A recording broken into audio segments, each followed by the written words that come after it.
Welcome back, everyone. Today I'm with a very special guest, the one and only Tigerlily. How you doing? I'm doing well. Good, good.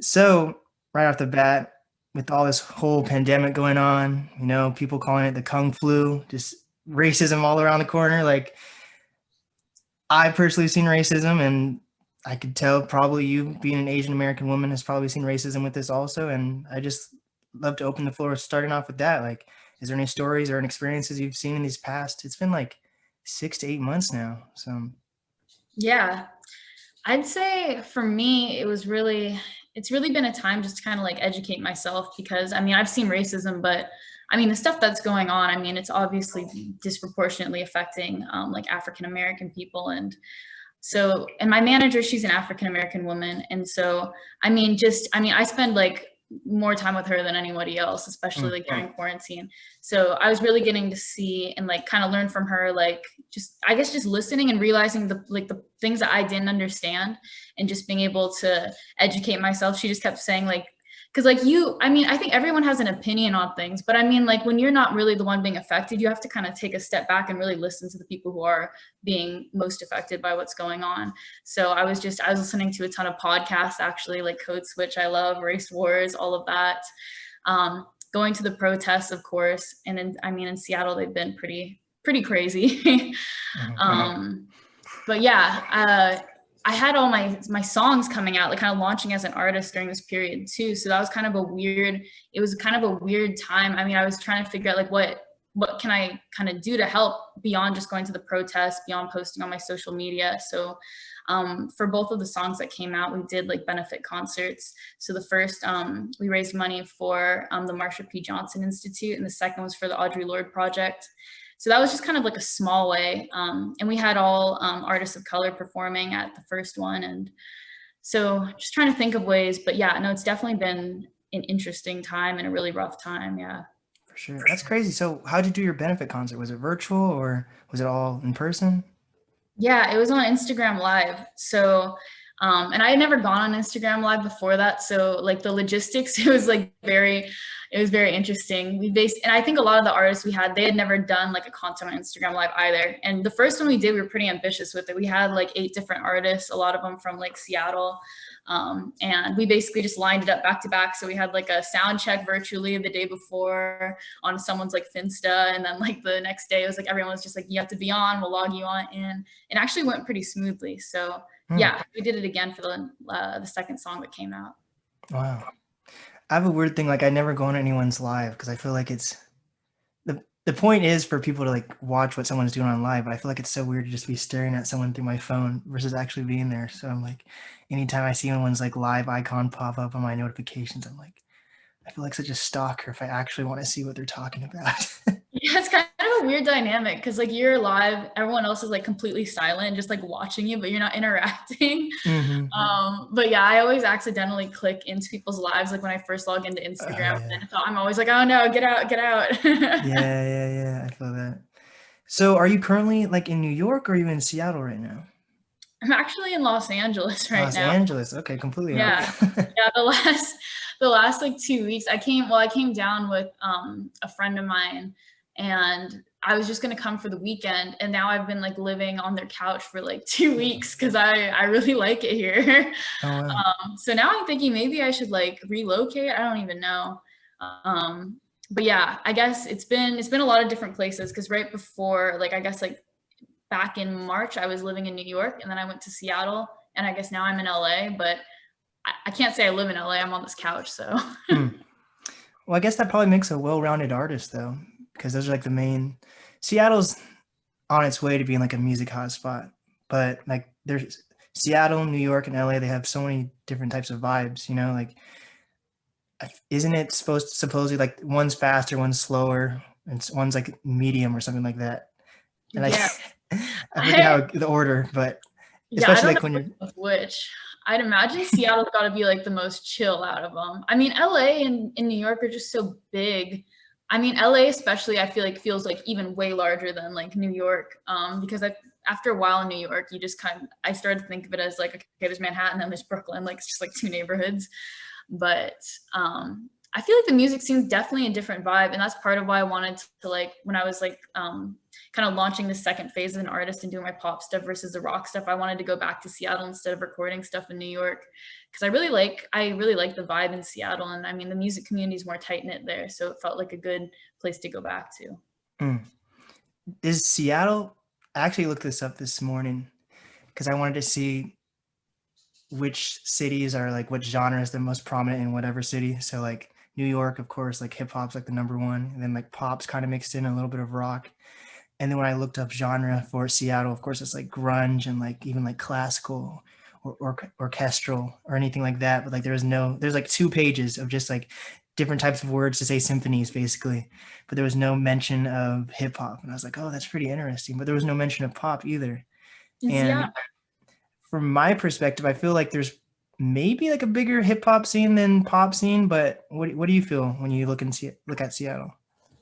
yeah, no, that's actually interesting because well, I mean, I'm definitely not like a music historian. I'm like 22, but like that's like my favorite topic is like when people ask me about the Seattle music scene because I always viewed it as like, I mean, you had like in the 90s, like your grunge wave, and then you had like, I feel like there's a huge folk wave that kind of came after that with like the Head and the Heart and like Damien Jurado and all of that. And then there was, I feel like almost like a miniature, like well, I guess it's also kind of from the 90s, like the girl band wave. And you had a bunch of bands like Taco Cat and the Lose. And like, I guess I consider like my band Bleachbear as that was kind of happening at the same time, where there's a lot of girl bands and this almost kind of like surf rock sound. And then I felt like hip hop really started taking off because then, I mean, like Thrift Shop came out and you have Travis Thompson and Paris Alexa and all of that happening. But I don't think people, yeah, Raz Simone, all of that stuff. And I feel like that's when I think of Seattle now, that's what I think of. I think of all the hip hop music that's coming out of Seattle as being like the most prominent thing right now. But I guess when I talk to other people about it, they're all like, there's hip hop in Seattle. I'm like, yeah. So, I mean, I guess it's kind of cool because it's still kind of underground, but it's still popping off too. Yeah, it's interesting because I don't know if many people associate Little Mosey with Seattle or not. And then when people really think like off the top of their head, if they say there's like a hip hop artist, they think of like Macklemore. But I don't think a lot of people really associate him with hip hop, even though he is. It's like, it's weird. Yeah, it's interesting. It's fascinating how much like Seattle's scene kind of like fluctuates, and I feel like things kind of go in waves because like hopefully you hope that with like the community people are kind of bringing each other up with each of these kind of waves of music. And I mean like a lot of those artists that like we listed off, like they all are friends, they're all collaborating on each other's tracks, so I feel like we're seeing that come up. But I don't know, it'll be interesting to see like what if it kind of stays like that and if that scene keeps growing or if it just completely goes into something new. Mm-hmm. Well, like in New York and LA or Atlanta, like radio is pretty huge there still. And from my understanding from like working at like radio stations in Seattle, it's like all like top 20, whether it's 92.5 or even like Cube 93, it's usually the top music. Not even like they like to say it's like the top 100, but it's not even the top 100. It's more like the top 20. But maybe like it's implanted in your mind without even realizing it that you're trying to make music that will get on the radio. And like the past 15 years, it's been like poppy or hip hop. So maybe that's how our music scene evolves, is looking at how the radio in Seattle and overall is shaped. Because we have a very generic radio sound, in my opinion, in Seattle. Yeah, I feel like it's probably generic across the board because I know like when I was looking into radio, that's something that's super hard to break into if you're like an emerging artist. And I think, yeah, that's something that I feel like is kind of hard as an artist is like making music, but like not, and like not because I feel like everyone wants their music to be heard, but then being able to separate out what you're making for like for the radio and stuff to get on the radio versus like what is true to you. And I think I don't think it's like 100% either way. I think it's kind of like this in between.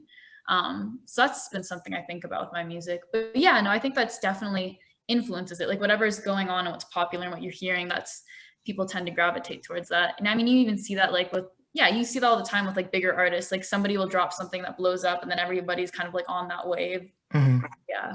Yeah, like Drake. But he like, anytime there's any wave, Drake just hops on, but he kind of like does the best.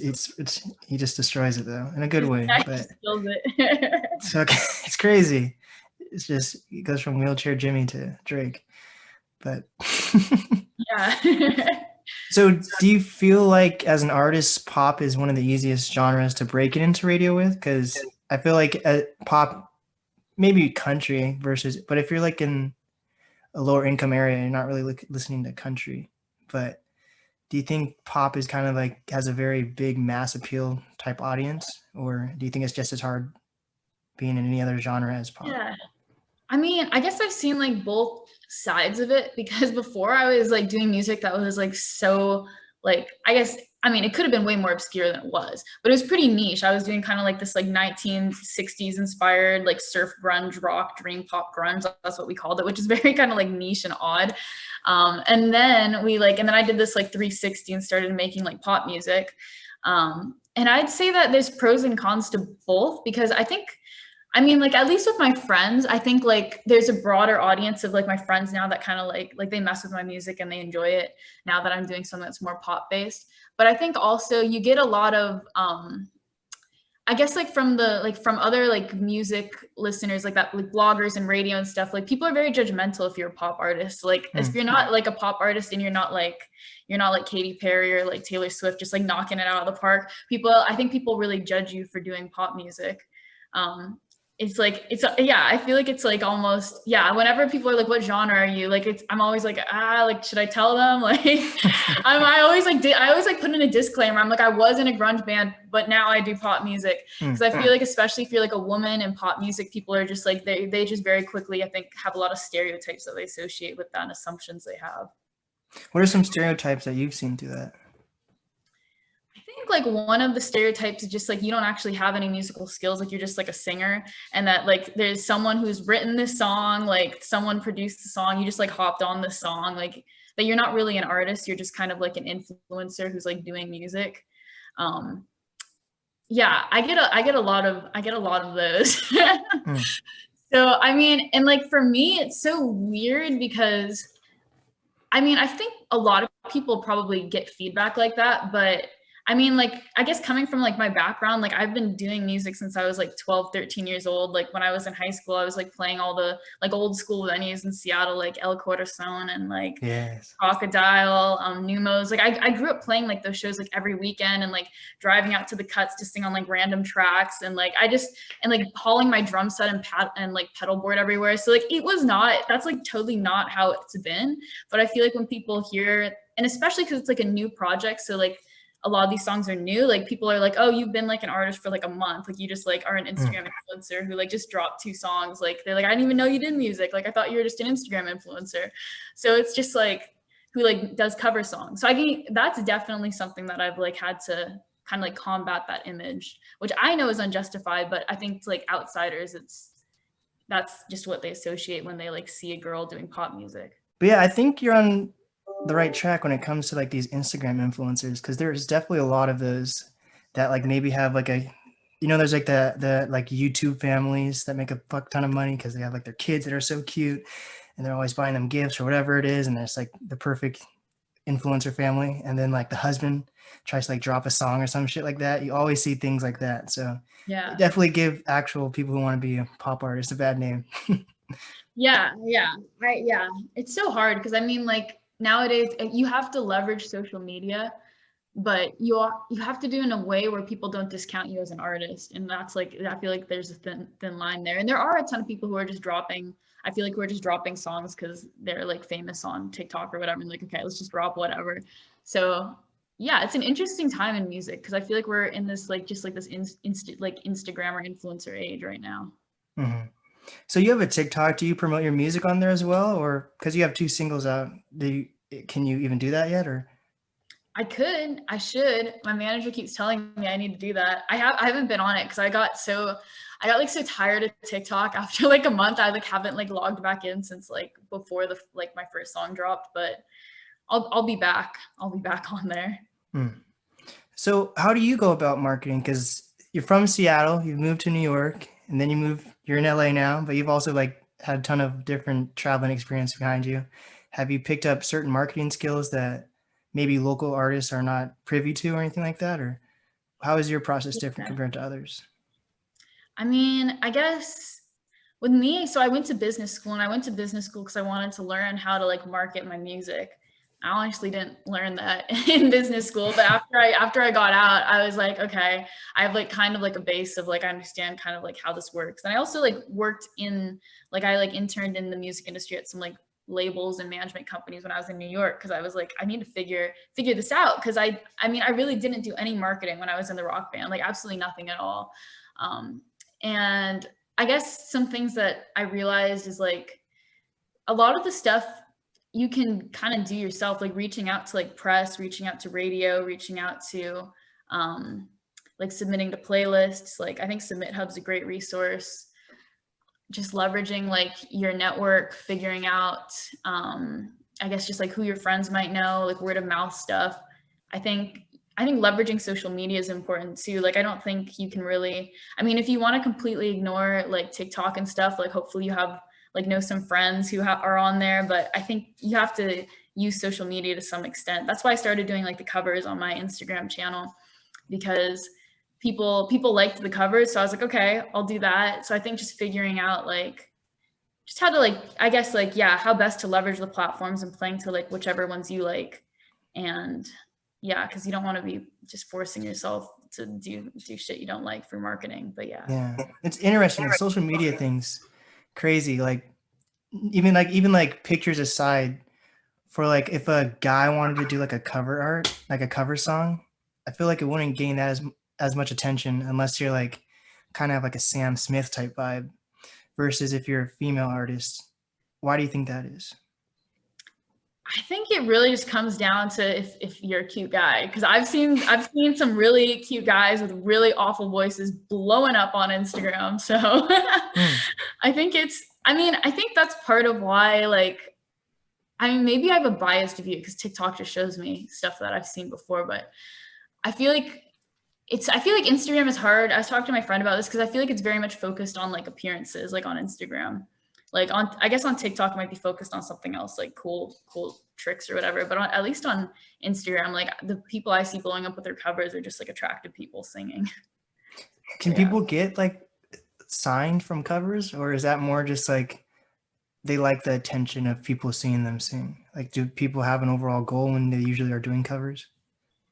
I've seen people blow up from covers. Mostly, I think it happened on YouTube, though.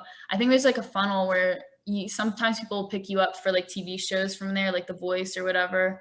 Um, and then from there, you can get like a record deal from that. But I mean, there's definitely been a ton of like people who started out, even like Justin Bieber, like doing Yeah. covers on things and then blowing up. I think now Instagram has, and like TikTok, you see people on there who I've seen like blowing up with their covers, but I think YouTube's honest still kind of where it's at for that. Hmm. I feel like the guy version of a cover song is like a remix, I guess. Yeah. Yeah, that's true. Yeah, I need to find some good remixers for my songs. Yeah. So what is your opinion on TikTok though? Like I feel just from listening to other artists, and I feel like TikTok's such a weird thing because you don't really have to have that much talent to like lip sync. But that's from like an outside perspective because I'm not really on it. But I Yeah. feel like that's so weird because the reason why I was able to be so successful, and I don't know if it's still owned by China or not, but like China has like no copyright laws. So the reason why a lot of people are able to blow up because they can just lip sync over songs. But if Microsoft, whoever ends up buying it, that would kind of change the game with that. Yeah. I think yeah, TikTok is a weird I feel like it's like a weird corner of the internet. The thing that's funny about TikTok is like the algorithm, it just shows you whatever you want to see. So like I'll talk to my friends about TikTok and they'll be like, all your thoughts about what you're saying are completely different. Like I don't see any of these videos because Hmm. it'll just show you what you like. So like if you're someone who like likes dog videos, like you could go on TikTok and be like, this is just like dog mecca. Like everyone is a dog on TikTok. And then if you like me, when I go on, I just see like a bunch of cover artists and people just like a lot of people who just like scream. I've noticed like a lot of like the TikTok videos that go viral are people being like, watch me hit this high note. And then they just like scream into the thing. Like it's a lot of like, I feel like shock value excitement. But yeah, I think something that's kind of weird is like I feel like there's so many of these like that hype house community and like that's like become a thing that really wasn't a thing before TikTok, especially just like being in LA right now. Like I saw one of these like hype house parties like going down in LA in Beverly Hills, and I was just like, what is our world coming to? Like, this is so weird. There's all these like 13-year-olds with Lamborghinis. Like, no one, you guys don't even have your driver's licenses. Like, what is going on? Mm-hmm. Fucking crazy. It's weird. It's so weird. So with your music, do you get more inspiration from just every place you're at, or like is there like a certain city that you've gained most of your like inspiration from? Because you were in Seattle for a big portion of your life, if I'm correct. So do you get a lot of inspiration from there, but or after moving out of Seattle, is it just traveling that gives you most of your inspiration now?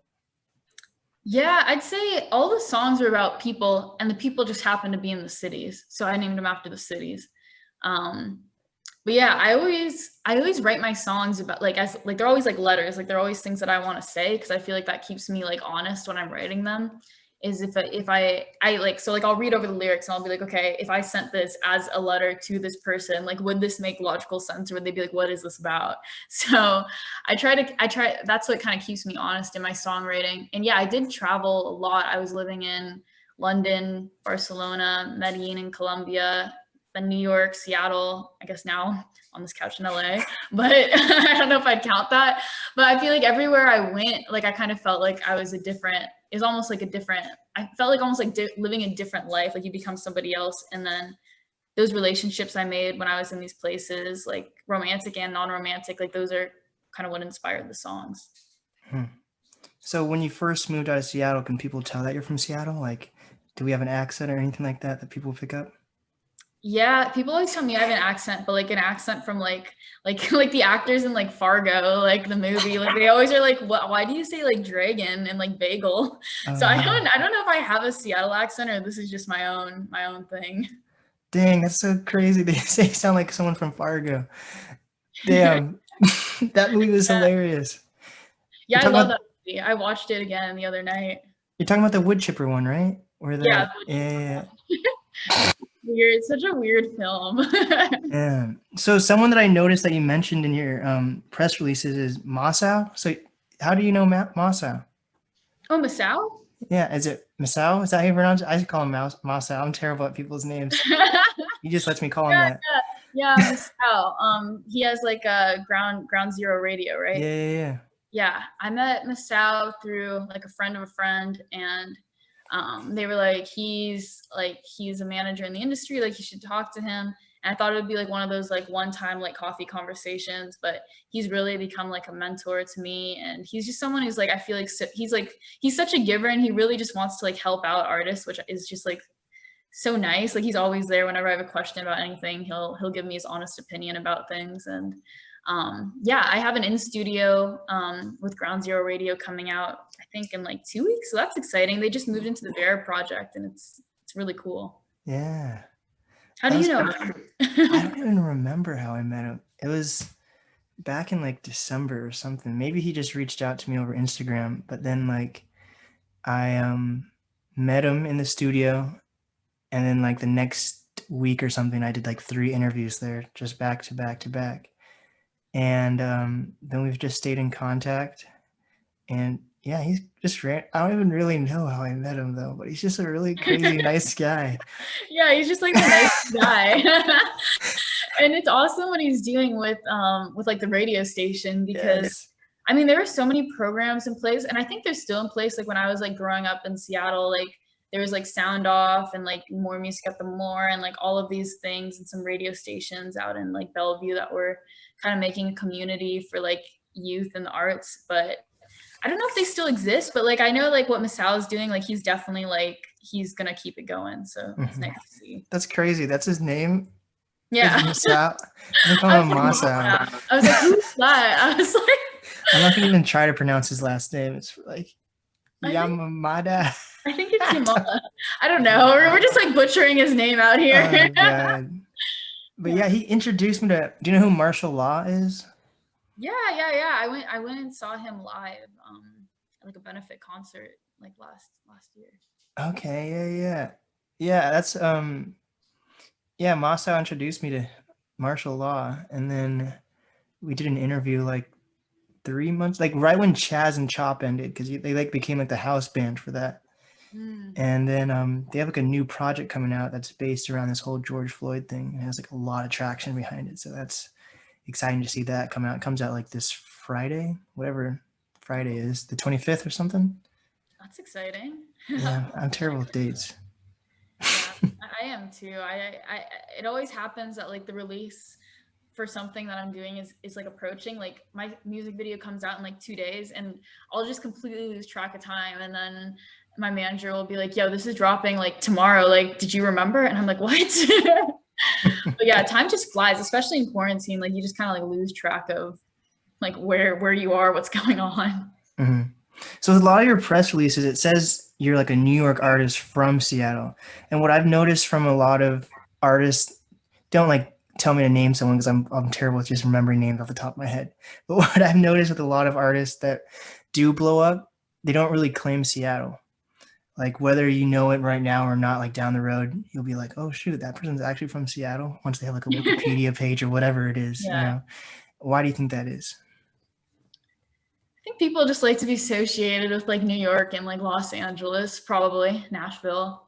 I've always thought that it's no, that's totally true. Cause like today I was like, yeah, I was doing some interview and they were like, who do you want to like collaborate with from Seattle? And I was like listing off names and then I was like, are they from Seattle? Like, cause like everyone, yeah, everyone starts to claim, I was like, or are they LA? Cause I feel like everyone's like says they're like in LA.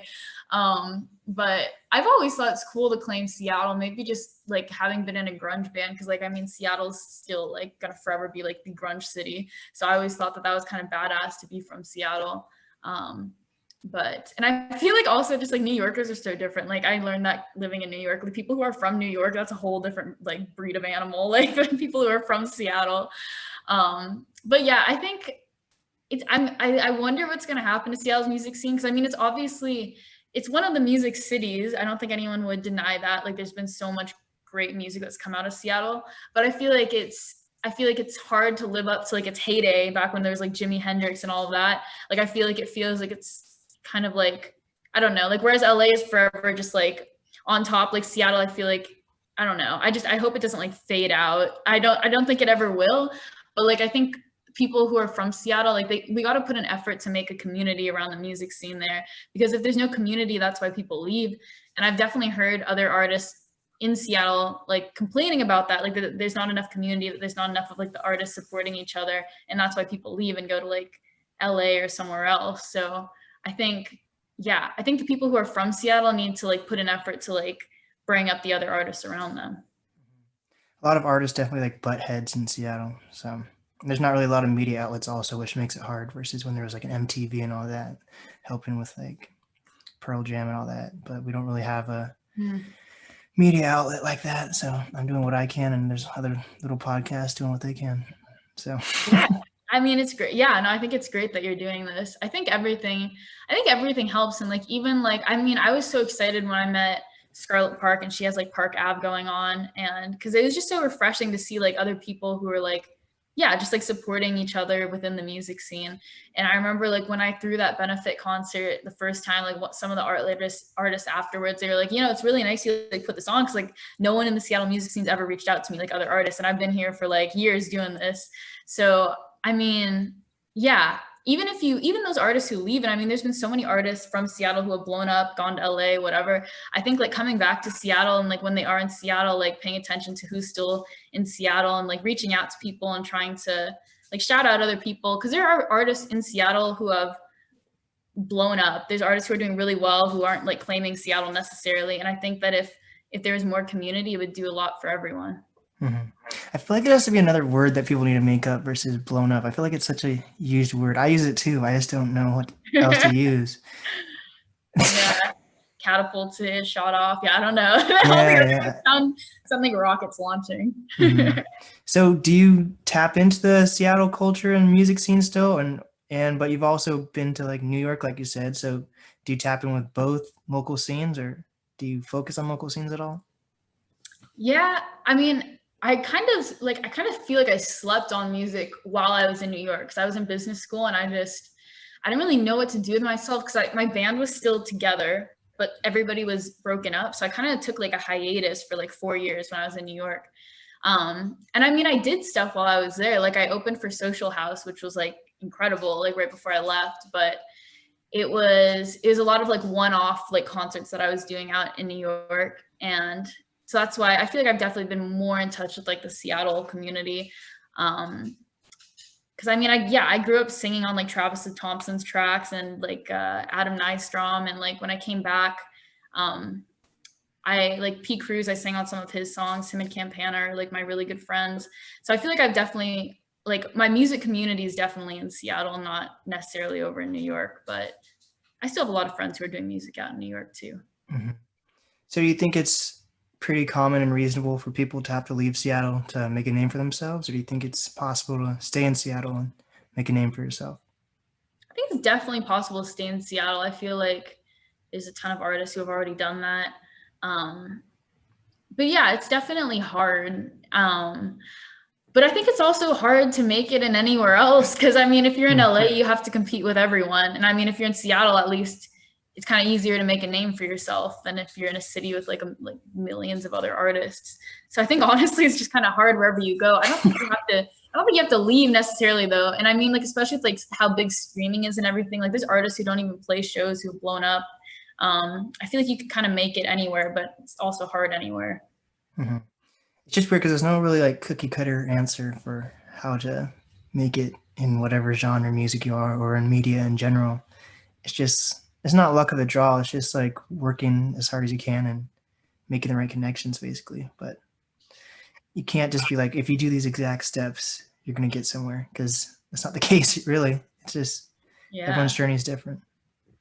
Yeah, that's so true. And I feel like so many, I don't know, I feel like some people underestimate like what it takes. Cause I mean, there are people who like get lucky and like they'll drop something out of nowhere and it'll like blow up on TikTok or whatever.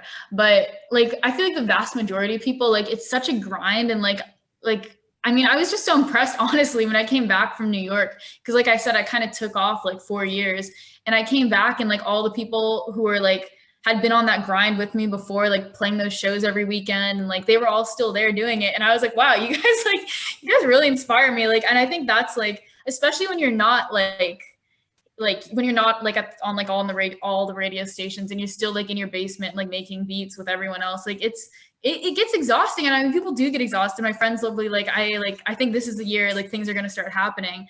But I think really what it takes is you just have to have like a deep, just kind of like a deep belief that this is who you are, like you're an artist, and like no matter how, if people are believing in what you're doing or not, like you're going to keep doing it. Because I think it's easy to like, you can drop a song and people might not like it, and then you think, okay, like this isn't for me, like, and maybe the song is actually trash, but like I think if you have like a belief deep down that this is for you, then you realize that like you aren't that song. Like you can grow from where you are, wherever you are in your music career. And I guess that was like a big thing for me, because I remember thinking back when I was doing like the rock stuff, and I mean it didn't get like super big. It was very much like a Seattle rock band I was in.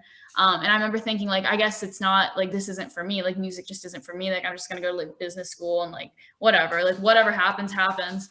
And then I came back and I just like saw all my friends still grinding at it, and I was like, no, like I just need to work harder at it. Like it's not something that, like everyone goes at different speeds, and like it's not something for some people that just happens overnight or over a couple of years. Like everyone's path is just so different. You just gotta stick with it long enough to give yourself a chance, I feel like. And that's Mm-hmm. the hardest thing. You think it's important for artists to maybe have a traveling background? Do you think that can open up their mind and teach them new ideas? Or do you think if you just stay in Seattle or New York or LA, just put your head to the ground and work and go to the studio every day, it will pay off just as equally? It'll probably pay off more. Honestly, I think traveling was a giant distraction, but Hmm. like I had a great time, and it definitely like I just like thinking back to like myself like chilling on like a beach in like Mexico. Like I definitely wasn't doing anything for my music career. I mean, I'm glad I wrote some songs about it afterwards, but I think it's probably better just to stay put and put your head down and work. But no, yeah, you got to have fun with things too. And I mean, I think traveling, what it does is it gives you perspective. I mean, at least for me, traveling and like living in other places, it made me realize that I could kind of reinvent myself, because I had this idea of who I was back in high school, which was like the first time I left like the US, and I went and lived in Spain for a bit. And when I went to Spain, I realized like I had this very fixed idea, like this is exactly who I am, and like I can't really change this, like this kind of fixed mindset about things. And after I went there, like I just completely changed. I mean, I didn't speak. I was like speaking new language. I felt like I was someone completely different when I was over there, and it just kind of made me realize, like at any point, you can just kind of pick up from who you were or what you were doing and just kind of reinvent yourself. Like you're never stuck. If you don't like who you are, you can change, or if you like who you are, you can do something else with yourself. Do you think it's important because you're a pop artist to connect with other pop artists, whether it's in Seattle or wherever? Like the first pop artist I think of in Seattle is like Rents, you know? Like, Mhm. do you think it's important to connect with people like that? I've been trying to connect with Rents. I think he's Mm. awesome. I would love to do a song with him. I just don't know how to connect with him because I can't like I don't know. He's gotten kind of big on social media, but I've been Just trying. email his man. His manager is so nice. Just Yeah. shoot him an email. Okay. I'm gonna send him this podcast. I'm gonna be like, hello. Just talking about you. Um, but yeah, no, I think that is important. And like, I don't even think there's not like a huge pop scene necessarily in Seattle. Like, I think like Dempsey Hope, I think is from Seattle and he's doing pop music. I have And an I interview really with him soon. That's exciting too. Oh, awesome. Okay. You can mention me. I really like his music. And I mean, there's a lot of pop artists who are like from Seattle. Connecting with people has been, I think it is hard though. I mean, something that always came up, like, I mean, you don't think about this, but like when you're a woman in music, it's kind of hard to get, I mean, it's not a boys club, but like it's harder to connect with these people because you're not like hanging out with them. Like your friend squad, they might be completely different. And like that was something that came up a lot back when I was, especially like in rock, like all the other rock bands were guys. And so they'd all like play together, like they'd all hang out after the shows and they'd become friends and collab on each other's tracks. And I always just kind of felt out of place just being like this like Asian like girl. Um, and I guess that's kind of like, even kind of like in like the hip hop community, like collaborating on tracks, like there's a lot of times where I felt like people were like, they didn't take me seriously, or they'd be like, she can sing on it, but like we're not going to give her a cut of the royalties, like Yeah, stuff free like type that. shit. Mhm. Yeah, exactly. Like it's like I wasn't like seen as like on their level just because I was just different than them. And I think it's kind of like it's been kind of the same with like trying to get in with like even like the pop stuff. Cause I mean there's just like at the end of the day, like there's just not as many women in music. And people don't even think about that. But like I did my like whole, I'm such a dork. I did like a whole study on like the Billboard Hot 100 and like the top 10 songs over the past like 3 years for like my college, like end of college thing. And it was like there were it was like less than 20% of all the artists were women. So that's like about like 1 in 5.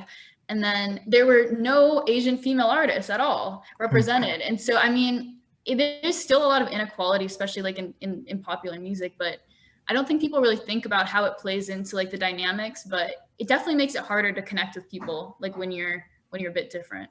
Did you look into whether it's because they're not submitting music, or is it they're submitting the music and the judges or whoever chooses who actually wins the award just doesn't like their music they're submitting, or how does it get broken down?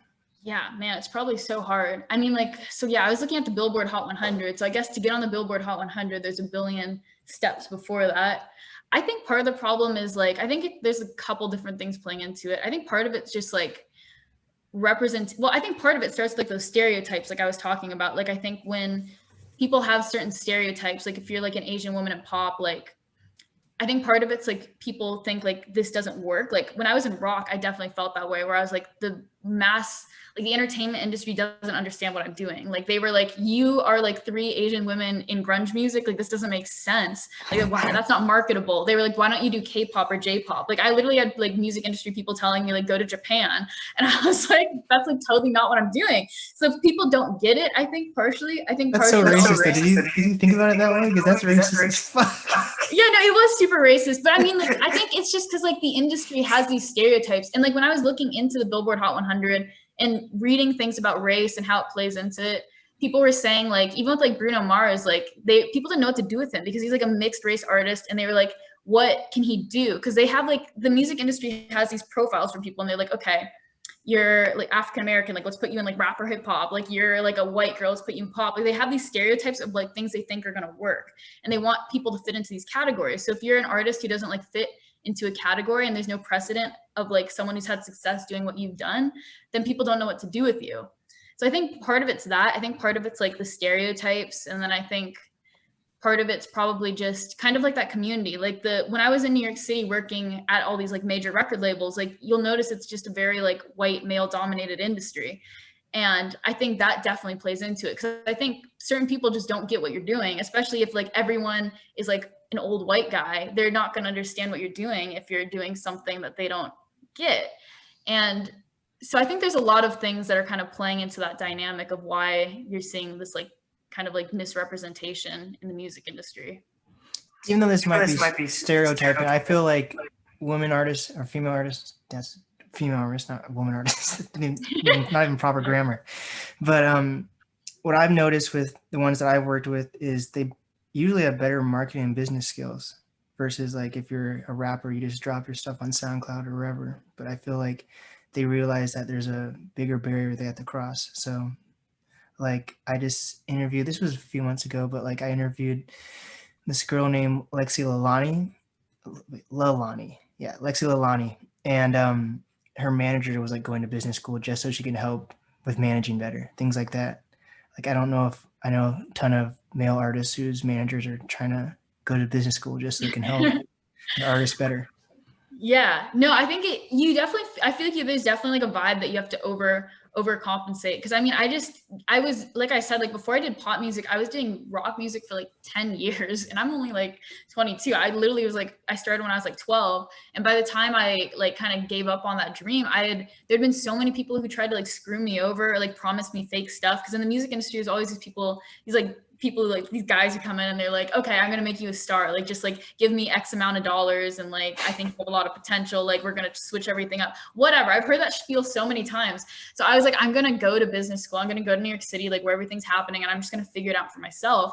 And that's actually how I met my manager, because she was kind of doing the same thing where she'd been kind of screwed over a lot. And we were both working at Sony Music together in A&R, and she was the same age as me. We actually went to this college together. And I just really vibed with her because we both had like such a similar mindset about things. And she was like, she's like, I don't know any more than you, but like, let's figure it out for ourselves. Like, let's go read these giant ass textbooks on like the music industry, like all these books, like get into the weeds and like learn everything for ourselves, even though we're like young and neither of us really knows what we're doing. And we're going to like try and do this together. And I was like, honestly, let's do it. And I mean, it's been so scrappy, but I feel like when you're a woman or woman of color, minority woman, like in the music industry, like you learn to overcompensate for things, and you learn to like that you have to figure stuff out for yourself because nobody's just going to hand you stuff. So are there things that you've learned through your childhood in music, or do you kind of just scrap all that and just when you got to business school, that's where you just reevaluated how to run your music career? I think both, because all those things that you read about in the textbooks, they have no context if you don't know how it actually plays out.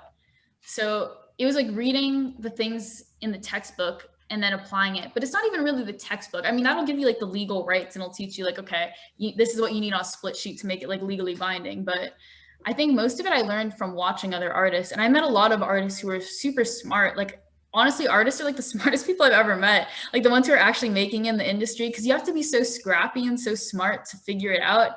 And I talked with a lot of people who were like a lot more successful than me in music. And like I was like, how did you do what you do? And I mean, part of it I think is just having a good mindset. And part of it's just being like, these people are really relentless with what they do. I met some guy who now has like, he's like blown up and he has like millions of streams, and he would like go on Tinder every day and he'd like message like 200 people and like keep conversations going with them and like market his music that way, which is like very odd. But like, it's just like, it's pretty scrappy. Like the people I met who were like making it, like they were just very relentless with what they were doing. And they had just like that belief in themselves that regardless of people who didn't like fuck with their music and what they were putting out, they knew that they could get there if they just kept going with it. So when you started out as a child in music, how old are you again? I'm 22. No, like when you started your. I was like 12. Oh, so I guess child is the right word. I'm just using all the wrong words right now, or maybe that is the right word. Child, kid, whatever. Do you feel like, because I have a second podcast also, and it's called the BBC podcast, stands for Blake Burton and Brian Barnett Conspiracies. And we just did an episode called like the masks we wear. And one part that we focused on was like if your parents are telling you you're never going to be anything or you're stupid or whatever, that kind of carries on with you into your adult life. Like it's just whether you realize it or not, it might be that like that conscious in the back of your head saying, you're not going to do this, you can't do this, you can't do this. Do you feel like being screwed over in however way in your childhood with music, does that correlate to your music nowadays, or do you feel pretty confident in what you're doing? I think, I mean, and the funny thing is, I really wasn't screwed over at all in music. I mean, like, there were times like with like the thing where people didn't get what we were doing, but like overall, like I felt very fortunate with the stuff that I did with Bleachbear. I mean, we were playing with all these bands that I always looked up to, like Lalouse and Deep Sea Diver and Hey Marseille and Aaron Jones in the Way, like all these, I think I accomplished everything I wanted to do with it. It was just that we didn't like blow up on like a mass scale. Like we weren't like on national radio. We weren't like getting a record deal. Um, and I guess I don't even, I guess I think back then I was too young to realize that that's not the end goal. Like I was thinking to myself, like, that's why we're doing this. Like to me, like the end all be all was like, you do music because you want to get on, like, you want to get a record deal. It's like the record deal was like the thing. And I mean, I was like, we were like in high school, like we had no idea like how you'd even go about getting a record deal. And I mean, there's not like, and there wasn't like we had no manager, no publicist, like nothing, no one else involved who knew anything about the music industry. My parents aren't in the music industry. They don't know anything about it. So to me, it felt like a failure. Like after all this time, like we're not getting a record deal. But then I realized, like after like spending so much time away from it, I realized that's not what it's about. Like you don't have to do that. It's about making music that you think is amazing, and it's about connecting with people. There's all these other reasons why you would do it. And so that's kind of why I went back to it.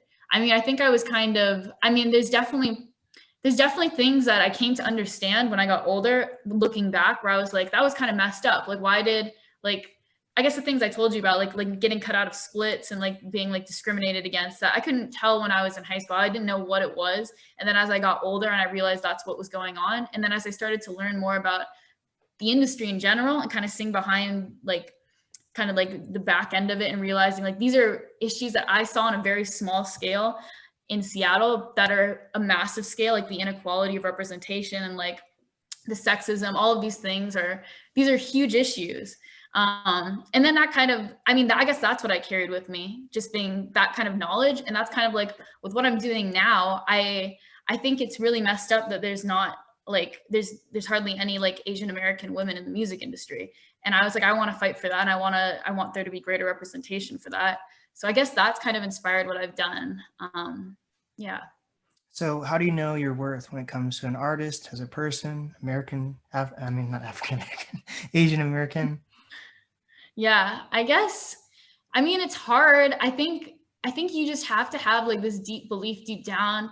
And I guess part of how I figured out that I felt like it was like, this is who I am, this is like what I have to be doing, is because I tried other things and I just was so bad at it. And I was just like so miserable. Like I tried like working and like, just like working like on like, I don't know, like in finance and stuff like that. And I was just like so miserable. And I was like, I mean, it's always been my dream to be an artist. Like in my like fifth grade interview, they were like, what do you want to be when you grow up? And I was like, I want to be a rock star. So I feel like I think you kind of got to go back to those childhood dreams sometimes. And I feel like no matter what people tell you, you can always improve. You can always improve the music you're making. And everyone has such different opinions on things too. So you can't take anyone's opinion too seriously. But yeah, you have to learn to tune out everyone, which is of course very hard to do. And it gets harder the bigger you get, I assume, because there's just more people who have opinions on what you're doing. So what are your goals with your music right now? Like, are you signed, or are you trying to be independent, or? Yeah. I don't really have an opinion on like the signed independent. I mean, I'm currently an independent artist. I mean, having worked at a label, like I can see the pros and the cons of it. I mean, there's definitely like some kind of, you could definitely have to watch out for getting scammed, and like bad label deals have definitely like ruined artists. But I mean, at the same time, a label can give you exposure and resources that you couldn't have otherwise. So I think it really just comes down to kind of like the deal that you're making and like the people behind that deal and what they're going to give you. Mm-hmm. What have you learned from like being part of different record labels? Because you like worked for a few of them. Yeah. I mean, yeah, I think that's kind of what it comes down to. I mean, like talking to different like managers, and I mean, with the labels, like they every artist has a different experience, because there's artists that they're going to favor, there's artists that are going to get a terrible deal. I think it really comes down to kind of where you are in your music career, and like, can this deal actually help you, or is this going to hold you back? And also comes down to like the kind of artist you are, like if you want complete freedom over what you're doing, or if you want someone more to kind of like hold your hand. And like, and everyone breaks such different deals too. Like I think part of it though is like, by the time that you get to a label, your hope is that you've already figured out what works for you, who you are as an artist, so that you don't get swept away and like whitewashed by the label. You don't go in there and just become like their like puppet, and you lose yourself and who you are as an artist. I think the artists, at least from my experience watching them, who did really well were artists who already knew exactly who they were, what they were doing, and what they wanted out of this deal, so that they could just kind of use the label rather than the label using them. Yeah. It's also probably like important to know like the lingo, just like you can like relate being signed by to a label, just like going to like a car dealership or a car shop and you need to get your car fixed. They might be like, oh, you actually need, this is wrong, your steering wheel's not working now, oh, your left bumper is broken or whatever. I feel like they can do the exact same thing with you at a record label. Yeah. Yeah, for sure. That's where the textbooks come into play, or at least a good manager. Hmm. Yeah, for sure. So overall, you feel like your experience as a starting out in like a band was positive? You don't see any downsides from that? Because like when I, this is like a terrible example, but like Macaulay Culkin, he had so much popularity behind him. But I feel like starting out young can either be very beneficial or very negative, depending on who you associate yourself with and everything like that. Like, do you feel like the music scene when you first started out was very supportive of you? I think people in general, yeah, they were pretty supportive. I think thought we were really cute. I mean, it was me, my sister, and my cousin, and we're all like wearing like matching T-shirts with like a bear spray painted on it. And I mean, those are going to be some of the best memories I have. I mean, they still are, just like those, like, I mean, it was so like I don't know, gritty's probably not the right word. It wasn't gritty, but like just like, I mean, you drive out, like my memories of these shows are like me are is like us practicing like 20 hours a day for like a week in like our basement, and then like hauling all of our equipment, like having to beg all my friends over text to like come out to the show, like having to send like 100 text messages to get people to show up. Mm. And then just like having to wait, like watch all these people perform for like 5 hours at these venues. Like it was just so like, it was like it got exhausting, but like now I miss that, because that I haven't done that in so long. And it's like almost like a lifestyle. I feel like being in like a underground band. Right. But yeah. Did you feel like, because what a lot of like up and coming artists have to do is like make sure they're very deeply rooted into like whatever scene they're in, like because we're part of the Seattle scene, like a lot of Seattle artists feel like they have to be very deep rooted into that, whether it's going to their own concerts, setting up their own concerts, or going into other people's concerts. Did you feel like you had to go that route, or because you moved away, you didn't really have to experience connection with all these specific artists? You said you did perform almost every weekend, but did that mean you had to actually connect with everyone there, or was Yeah, I feel like I did connect with a lot of people. I guess the people I feel like they were all a lot older than us, and a lot of them are like now like off doing different things. Like I think I mentioned like deep sea divers, sisters, like Laluz, like a lot of these, and a lot of bands that I can't even remember the names of now, that because I mean so many bands like they came and then they went. Like I think we did Sound Off in like, was it 2016, 2015? So we were doing Sound Off like back when it was like Naked Giants year and stuff. Like it felt like a long time ago. And a lot of those bands I think have dissolved since. But like I felt really in touch, yeah, with like everyone in that scene. And then when I came back, the scene was just a lot of it had changed. It was a lot of new people. for sure? So overall, with this whole pandemic, what do you think do you feel like you've changed at all, and if so, in what ways?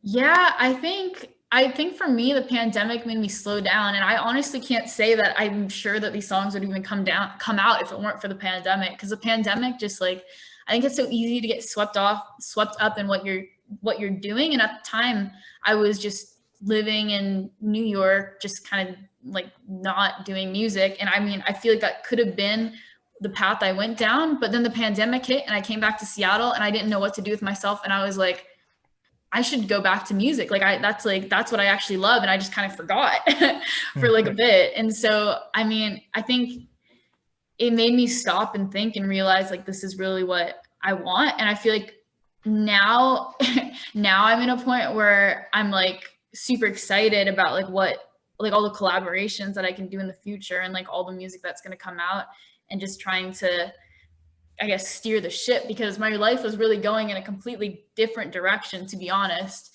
And then I released these songs and I was like, I like forgot how much I loved it. And I was like, okay, now I need to like I need to really, I mean, there's a lot of loose ends, I guess, in New York. All my stuff is still in an apartment, like storage unit in New York City. Like my guitars are over there. I need to like go get everything because I don't even want to go back to New York now. So yeah, it's just like it's kind of like a freeze and like take a sharp right turn. Mm-hmm. So final question. Do you feel like Crazy Rich Asians is the Asian version of Black Panther as it did for the Black community? Oh my gosh, I'm so bad at movies. I haven't even seen Black Panther, which is horrifying. So I'm not sure. I've heard it's amazing though. Because I feel like you've mentioned on press releases, and a lot of Asian people have talked about it, like how they felt like it was the first time they felt very like they were seen on screen, really. And then for Black Panther, it was like one of the first Black superheroes. I'm pretty sure like there was like school field trips for that movie even. So I Yeah. feel like maybe that's their Black Panther. Yeah, I guess the crazy, I mean, it's true. I did see like, I remember in my like when I was watching that movie Crazy Rich Asians, I remember seeing the characters kiss on screen and thinking and feeling really uncomfortable, and I couldn't figure out why. And then I realized it was because I'd never seen like two Asian people kiss in a movie before. And so I was like, that's weird. I was like, I shouldn't be reacting like this. But I think that's kind of why like representation is so important, because it affects you subconsciously. And I mean, I think that's kind of an issue with a lot of racism we have too, is that it's a lot of it, I think, is, I mean, well, a lot of it's just people being blatantly, consciously racist, but a lot of it also, I think, is like subconsciously, like if we have these stereotypes in society and we have these like unspoken like standards that are created in part by like the music industry, the film industry, like what people are seeing on screen, they come to affect you in ways that you wouldn't even want. Like why would I feel uncomfortable seeing that scene, you know? So I think that's why it's so important that people like dig into the artists you listen to, like think about like what you're seeing on screen, and like challenge like the stereotypes that you're seeing, and challenge the way the status quo and the way things are. And I think, yeah, I hope a lot more of that comes in the coming years. I think people are talking about it now, which is great. And I do feel like, as we've seen with the protests, like I feel like, I mean, like change has taken way too long, but at least like right now, it feels like things are going to change. Hopefully, I think everyone's hoping for that. So I hope that's one of the things that kind of comes out of it, is like the representation in the music and the entertainment industry. Yeah, for sure. Well, what is some advice that you have for up and coming artists, creators, influencers? I'd say you just have to don't listen to your like haters, I guess. Like I'm just thinking about like all the people. I know that sounds like so cheesy. I'm just thinking about all the people on my social media, they love to comment on my jawline. Like just ignore people like that. What are some comments? I need to hear this now. Oh my God. I like literally posted, I had my like first like viral video was I posted this video of me, my mom, and my grandma on like Mother's Day, like doing like the TikTok dance where it's like, come give me something. And like, it's like your arms like this, like Yeah. and it hit like 2 million views. Like it went viral because they were so obsessed with my jawline. Like they couldn't get over it. And, and I was like, I'm out of here. Like I'm off TikTok. But like, I feel like that's it. Like, I feel like the two things I would say that I think are really important are like, you have to, I guess 3 things. Like one, you can't listen to people. Like, yes, you should take constructive criticism, and like, yes, you should listen to people, but like at the end of the day, like don't let it discourage you. And then two, like support your local community, like we've been talking about, like with Seattle. Like I think that's so important to support the artists around you, because you're really not competing with each other. Like when one of you, like when one person wins, everyone's winning within the community. So bringing up the artists around you. And then I had a third point. I don't even remember what it was. I guess we'll go with how about, oh yeah, don't just make music for the radio. Like you gotta stay true. Like yes, market yourself, but like you gotta come back to what the music that you love, and like stay true to that. Yes, for sure. Well, this is the NAST podcast with Tiger Lily.